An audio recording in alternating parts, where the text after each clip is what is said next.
السلام علیکم ورحمۃ اللہ وبرکاتہ. بسم اللہ الرحمن الرحیم.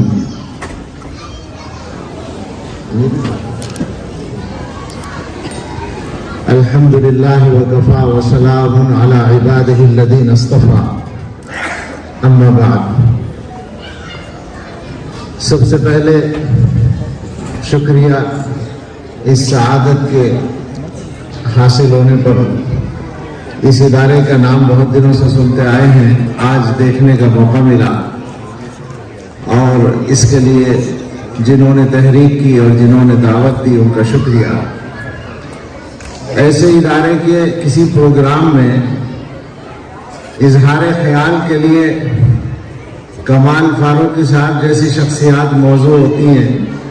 ہم جیسے ملا لوگوں کا اس میں کچھ کھڑا ہونا ایسا لگتا ہے جیسے کوئی انفٹ معاملہ ہو، لیکن بہرحال ہم سب مقصد کے اعتبار سے متحد ہیں، اس لیے دو چار مولویانہ باتیں بھی آپ سن سکتے ہیں. پروگرام کے سلسلے میں میری بات کی کوئی بہت زیادہ اہمیت نہیں ہے، لیکن زبان کوئی بھی ہو، پڑھنے پڑھانے کے پیشے سے جڑا ہوا آدمی اتنا تو سمجھتا ہی ہے کہ مظاہرہ کیسا ہو رہا ہے. اس اعتبار سے مبارکباد پیش کرتا ہوں، اور بہت مبارکباد پیش کرتا ہوں. اور اس سلسلے میں کمال فاروقی صاحب نے جو جو فرمایا ہے اس کی تائید کرتا ہوں. میرے لیے یہ آسان بات ہے. اور دوسری بات، ایک مضمون اور آیا تھا ان کی گفتگو میں، وہ اس میں تھوڑا سا اپنی طرف سے میں پیوند لگاتا ہوں. تعلیم. میں کوئی ماہر تعلیم نہیں، میں تو ایک مدرس ہوں، جس کو اردو میں انگلش میں ٹیچر کہہ سکتے ہیں، پڑھانے والا ہے. بس یہ ہے کہ پڑھنے پڑھانے میں بال سفید ہو گئے اتنا کہہ سکتا ہوں. 30 برس سے دارالعلوم دیوبند میں پڑھاتا ہوں. تعلیم کے سلسلے میں قرآن و حدیث میں جو کچھ ہے وہ تو ہم نے غیر اختیاری طور پر پڑھ ہی لیا، ہمیں پڑھا دیا گیا ہے، لیکن اختیاری طور پر بھی کچھ پڑھنے اور سمجھنے کی کوشش کی ہے. ہمارے زمانے میں تعلیم کا جو نظام ہے یا ایجوکیشن سسٹم جس کو کہیں، وہ اپنی، ہم تو مولویانہ اردو ہوگی ہماری، ہم سے انگلش کے الفاظ نہیں آئیں گے، آپ سمجھ ہی لیں گے. اپنے جوہر کے اور اپنی روح کے اعتبار سے وہ انٹرنیشنل ہے، وہ پورا سسٹم ہے، اور اس کے مقاصد بھی تقریباً ساری دنیا میں متحد ہیں. لیکن آپ کو معلوم ہے کہ تاریخ کا یہ وقفہ جس سے ہم گزر رہے ہیں کئی سو سال سے، یعنی یوں کہہ سکتے ہیں کہ خلافت عثمانیہ کے کمزور ہونے کے وقت سے، کم از کم، بلکہ اس سے بھی اور تھوڑا پہلے سے 400-500 سال سے جن حالات سے ہم مسلمان گزر رہے ہیں، اس کے اعتبار سے یہ ہوا ہے کہ دنیا میں جس کی لاٹھی اس کی بھینس کا اصول فطری طور پر کار فرما ہوتا ہے. تو جن کے ہاتھ میں اقتدار ہے، جن کے ہاتھ میں سیاست ہے، انہی کی چلتی ہے. تو ایجوکیشن کا سسٹم بھی انہی کا بنایا ہوا چلے گا. اور اس میں یہ ہوا ہے، ایک تو ہے اسلام کا نظام تعلیم. تو اسلام کے سلسلے میں تو ہمیں دوسروں کو صفائی دینے کی ضرورت نہیں ہے. اقرا سب سے پہلے نازل ہوا ہے تو ہماری طرف سے مقرر ہے کہ اسلام تعلیمی مذہب ہے. یہ بات مقرر ہے، تاریخی بھی ہے. اسلام کی تاریخ میں تعلیم کے سلسلے میں جو کچھ ہوا ہے وہ دنیا کی تاریخ کا سب سے روشن حصہ ہے، اس کی کوئی تردید نہیں کر سکتا. لیکن جو اس زمانے کا سسٹم ہے اس میں اور ہمارے نظام میں ایک فرق ہے.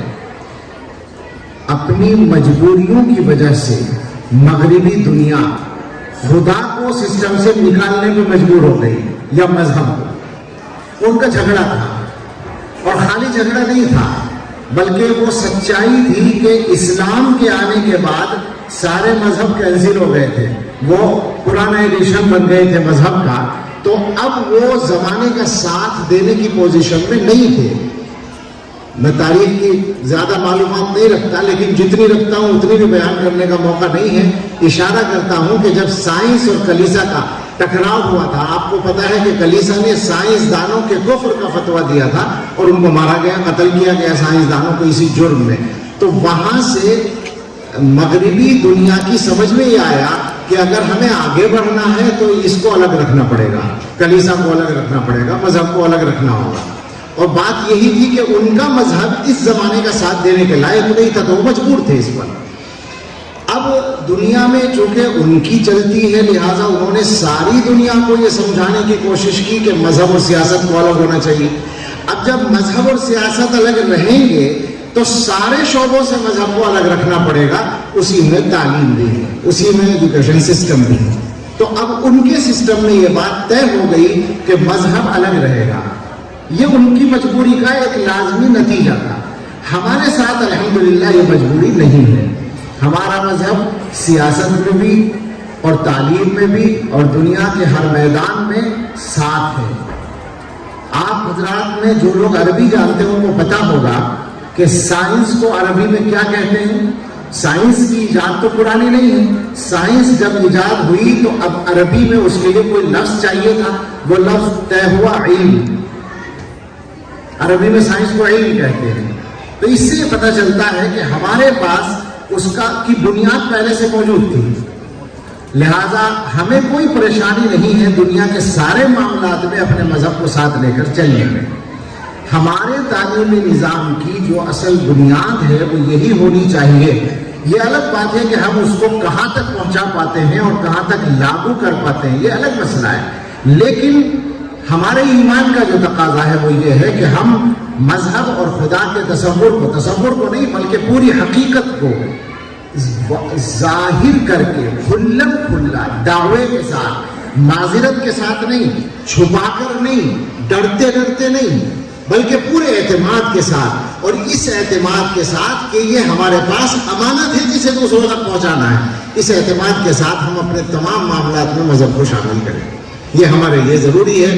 اب یہ جو نسل تیار ہونے جا رہی ہے یہ ایک عبوری دور چل رہا ہے. میں جہاں تک سمجھ رہا ہوں یہ جو اس وقت جو معاملہ چل رہا ہے یہ ایک عبوری دور ہے. ایک عبوری دور آیا تھا مغلیہ سلطنت کے ہندوستان سے ختم ہونے کے بعد. ایک عبوری دور اب آیا ہے اور اس میں یہ ہوگا، اختلاف ہوگا. میں کچھ کہوں گا، آپ کچھ کہیں گے، مدرسہ کچھ کہے گا، اسکول کچھ کہے گا، کالج کہیں اور جائے گا. یہ سب ہوتا رہے گا. لیکن کل ملا کر جب گاڑی میں بہت بھیڑ ہوتی ہے تو گاڑی چلنے کے بعد سب ٹھیک ہو جاتے ہیں. شروع میں اپنی جگہ کھڑے ہونے میں دشواری ہوتی ہے، لیکن جب بس میں بھیڑ، جب بس چل پڑتی ہے تو سب اپنی اپنی جگہ آ جاتے ہیں. وہ جو ہوتا ہے گیہوں رکھنے کا برتن، اس میں آپ گیہوں یا کوئی چیز رکھتے ہیں، اسے ہلا دیتے ہیں، وہ سیٹ ہو جاتے ہیں. تو یہ حالات ہلا دیں گے اور آگے چل کے ایک سیٹنگ ہو جائے گی. اس سیٹنگ کی بنیاد اب پڑ رہی ہے. اس بنیاد کو ٹھیک کر کے ہمیں چلنا ضروری ہے. اب یہ جو نسل تیار ہوگی جسے فاروقی صاحب نے بتایا، تو اس نسل کے ذمہ داریاں زیادہ ہوں گی اور یہ نسل ہماری نمائندہ بنے گی مغربی دنیا کے لیے. یہ ان کو پیغام دے گی اسلام کا. اور یہ بات کوئی نئی نہیں ہوگی. ہمارے یہاں جب تربیت کا صحیح کام کیا گیا یہ کام ہوا ہے.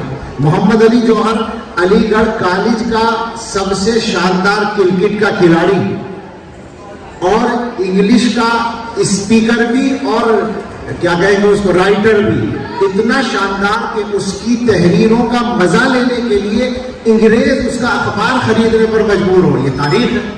اور وہی محمد علی جوہر لندن کی پارلیمنٹ میں گورمیز کانفرنس میں شریک ہے اور نماز کا وقت آ رہا ہے. نماز کے وقت وہ کھڑا ہوتا ہے، ادھر ادھر دیکھتا ہے، جا کے وضو کرتا ہے.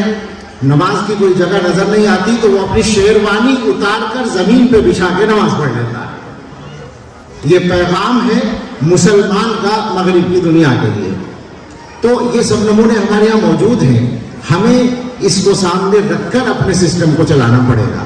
اور بالکل سیدھی سادی بات ہے کہ پورے اسلام کو لانا ہوگا. اسلام کی دم نہیں کاٹ سکتے ہم. اسلام کی کو میں قتل بھی ہوت نہیں کر سکتے. اور ہمارا پورا دین، پورا اسلام ہمارے سارے کاموں کا ساتھ دے گا. یہ ہم اعتماد آپ کو دلا سکتے ہیں، یقین دلا سکتے ہیں. اس جذبے کے ساتھ ہمیں کام کرنا ہے ہمارے قائد حضرت مولانا سید محمود مدنی صاحب اور ان کے اہل خانہ اور ان کے رفقائے کار سب مبارکباد کے مستحق ہیں. جو حضرات یہاں کام کر رہے ہیں ماشاءاللہ آپ سب کی خدمت میں بہت مبارکباد ہے. میری گزارشات جو ہیں وہ ادھوری رہ گئی، ادھوری سی ہیں، جو کہ معلومات ہی زیادہ نہیں ہے، ایک سوچ ہے تھوڑی سی، اس کو میں نے پیش کیا ہے. اللہ کرے وہ صحیح طور پر پہنچ جائے اور اس سے کوئی فائدہ ہو، اور اللہ آپ سب کی حفاظت فرمائے اور ان بچوں کا مستقبل روشن فرمائے. آمین. وآخر دعوانا الحمدللہ.